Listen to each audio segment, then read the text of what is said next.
has linked the region to the mainland ever since the arrival of the United Empire Loyalists. Hello, I'm Barry Penhale. Since settlement in this area began over 2 centuries ago, the county has evolved into a distinctive region. The characteristics of the landscape, the buildings, the communities, and the determination of the people are the result of the geographic location of this peninsula, jutting out into Lake Ontario. Join us as we explore some of the many stories of Prince Edward County, truly a place apart.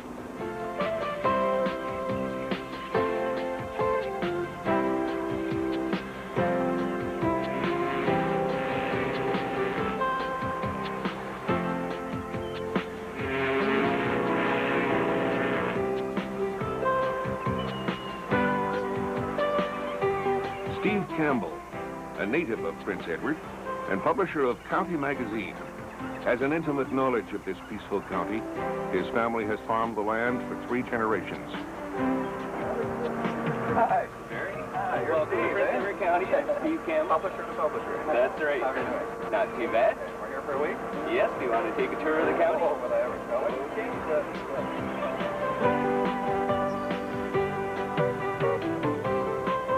Steve is often on the road, delving into the area's past, looking for the stories that will eventually appear in his magazine. Yeah, from the steeple, I think that you can see right across Rob. He pointed out that the county can boast some notable firsts. Down where the mill It is home of the oldest pharmacy in Canada, the first successful canning factory, and the oldest Methodist church in Ontario. And it is here that John A. Macdonald began his law career. Well, when you tour the county, you see a relationship with the land and with the water on just about every front. Somebody once said, what's in a name? And there are some tremendous place names here in the county. That's true. They come from a variety of different backgrounds. A lot of them, it's believed, were brought up from New York State. There are place names in New York State that match places like Cherry Valley and Milford in the south end of Prince Edward County that may have been brought up with the Loyalists at the time of the American Revolution. And on the other hand, we have a few Indian names like Wapoos and Consacon that have been retained through the years, and even the carrying place was got its English name because that was what the Indians referred to it as, being a shortcut across what is now the Murray Canal.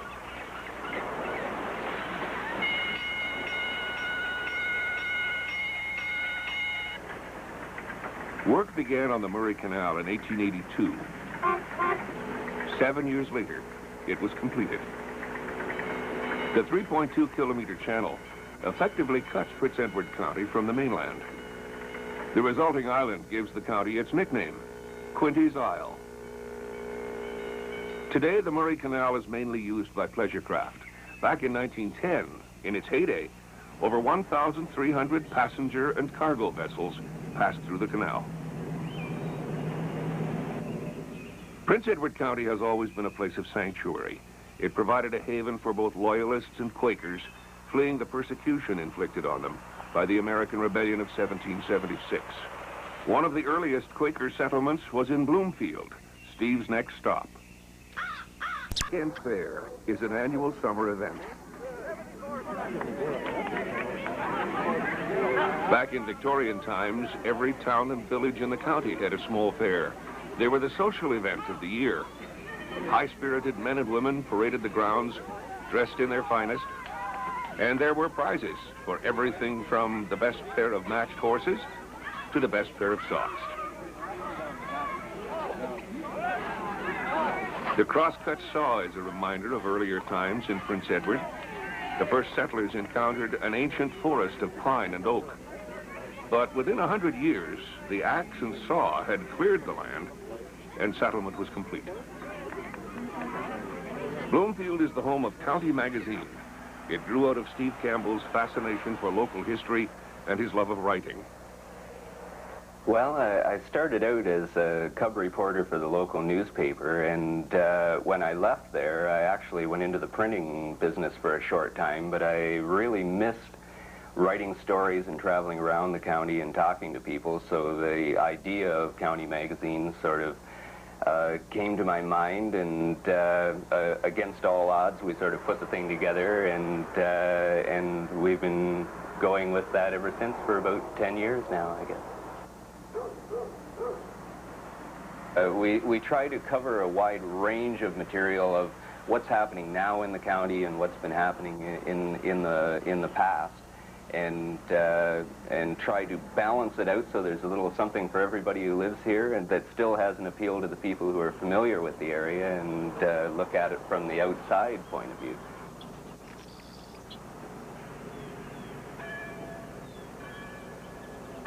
By 1850, the focus of life in the county had shifted from the farm to the village.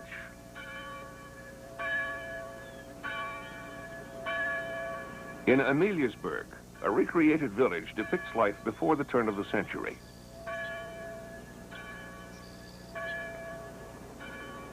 The 1865 Prince Edward Directory described Ameliasburg, then called Roblin Mills, as having an extensive flouring mill, the property of Owen Roblin, from which it derives its name. There are a few stores, a blacksmith shop, post office, etc. Mail, semi-weekly. Population, about 100.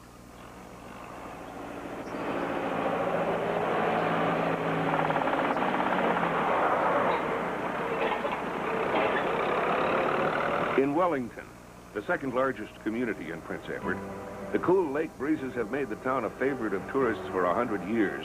Back then it was known as the coolest spot when the weather is hot. The Manor on Main Street is the oldest house in the county, built around 1770. The Wellington Museum is housed in a former Quaker meeting house. Bill Greer lives in Wellington and has a long-standing interest in its history. I'm proud, I guess, in a way, to be a part of it, and have seen things evolve and have read about what took place over the years. The Prince Edward Directory of 1865 reads, Wellington stands next to Picton as regards trade and population. There is certainly a good opening here for practical men with moderate capital. And at one time, this was prior to incorporation in 1863, the Great Lakes fisheries caught a vast amount of whitefish, and that seemed to make things very active around the village, I guess, as from all reports. They caught so many fish that it was almost unbelievable. And then at the time the stocks ran out, then it was into the barley days. Winds blowing to the south, ships of old, cargo holds brimming with the grain of gold. Barley days, those barley days, those barley days.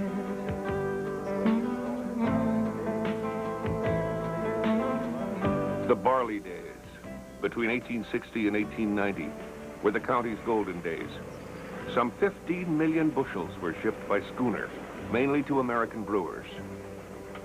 By 1890, protectionism in the United States led to restrictive tariffs. Overnight, grain prices collapsed. The barley days were over. When the winds in time to the north they blew, then the schooner sails knew those days were through. Barley days, yes, barley days. This is a very important part of history here, and in 1879, two men, a fellow by the name of George Dunning and Wellington Boulder, started the first canning operation on an experimental basis in their home in Demarest-ville. That would be using the first tin cans with using solder, hand-soldered joints. And they experimented, as I say, in their home in Demarest-ville. And the business seemed to look like it might flourish, and 3 years later they built a canning factory in Mary Street in Picton. The success of the Picton cannery led to dozens of small factories throughout the county.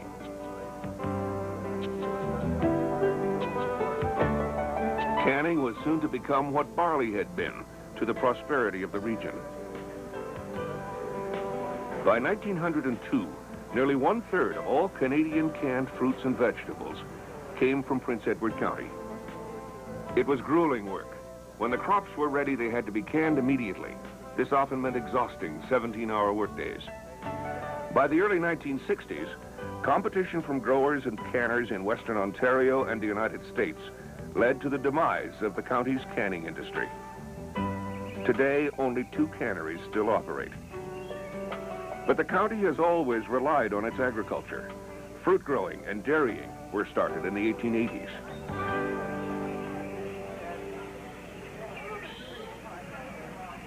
In 1908, an editorial in the Picton Times proclaimed, "A revolution has been wrought in farming methods in Prince Edward County.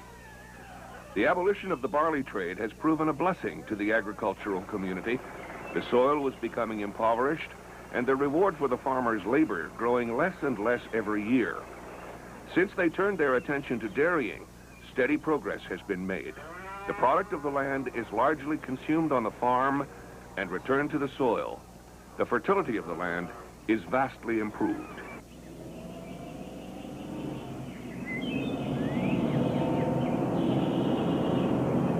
Today, dairying is still important to a number of county farmers, and Prince Edward cheddar cheese is well known for its exceptional quality.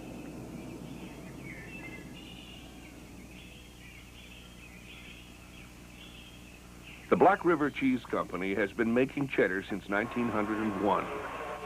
The process begins by adding rennet, color, and starter to pasteurized milk. In about 30 minutes, a firm curd forms, which is then cut into small chunks and stirred in heated vats. The cheddar is eventually left to cure for several months or years before being packaged.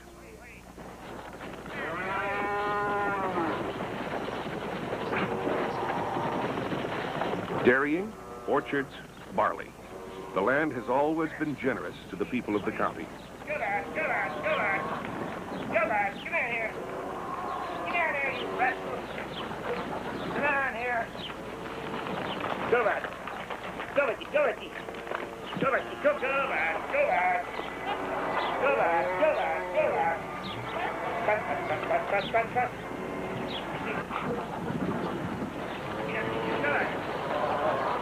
Cut.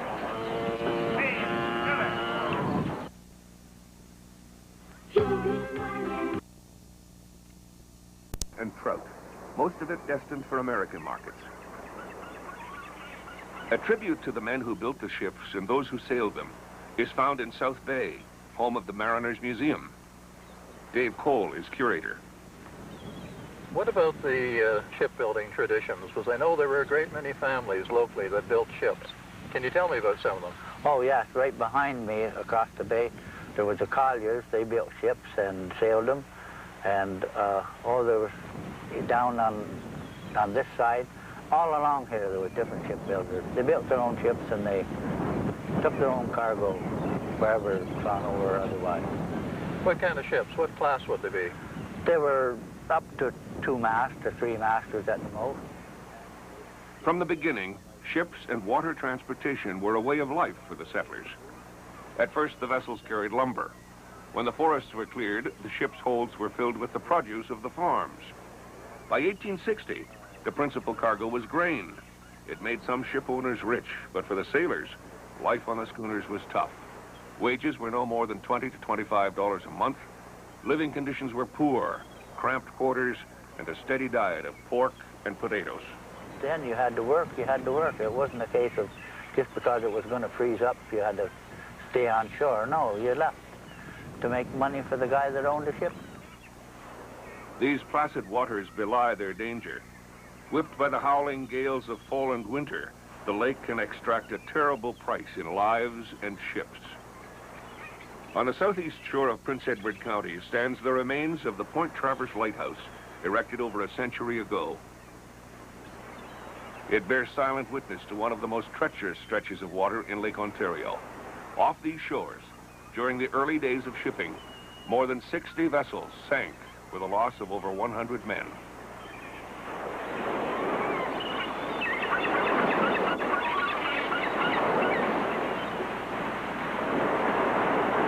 Sandbanks Provincial Park, on the county's western shore, is made up of two large bay-mouth sandbars.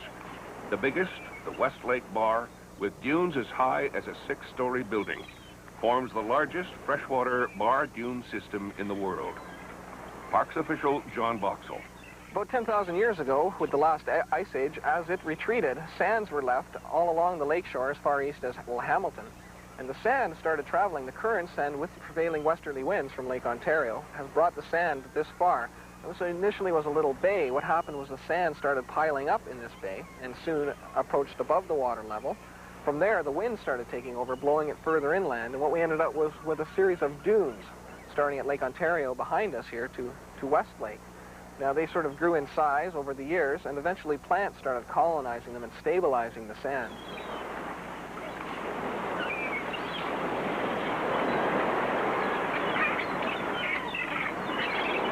Settlement was to have a profound effect on the delicate ecology of the area. Timber was removed, and with the advent of the barley days, cattle were taken from productive fields to graze on the grassy slopes of the sandbanks. The consequences were disastrous. And while the cattle ate all the existing vegetation, plus the erosion from their hooves and such, started the sand in motion. And they had some buildings out, farmers had outhouses and barns and such. The sand started encroaching on those, so they went to the government for help eventually. One of those who went to seek help was a local farmer, Amos MacDonald. His efforts eventually paid off. In 1921, the Sandbanks Forestry Station was established. Thousands of Scotch pines were planted and a wooden barrier fence erected in an attempt to hold back the advancing dunes. However, it wasn't until the 1950s and the 1960s that intensive planting finally halted the sands. Back in the early 1900s, as Amos MacDonald and his neighbors struggled to save their fields, little did they realize that this area would one day take on a new life as a place for summer recreation.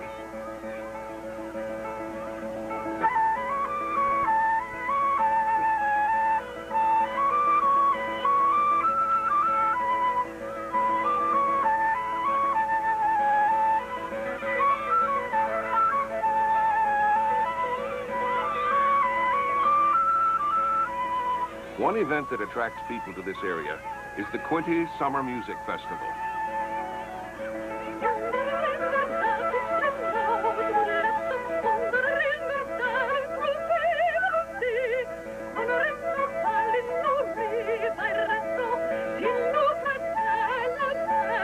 Here, the trio Lyra performed 19th century songs of the Auvergne region of France.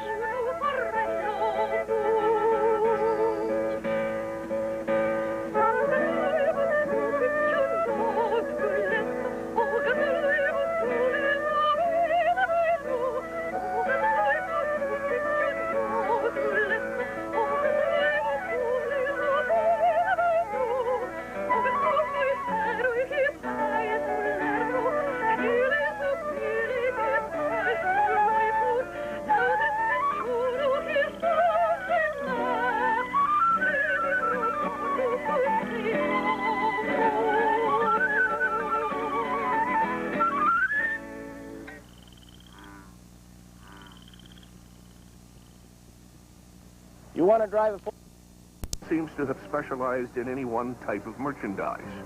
Walter Ross sold dry goods, groceries, and buffalo robes. At Roblin and Branscombe, druggists and dentists, besides getting your prescription filled and your dental plate fitted, you could buy household paints, books, and stationery. And if you paid in cash, cheap groceries.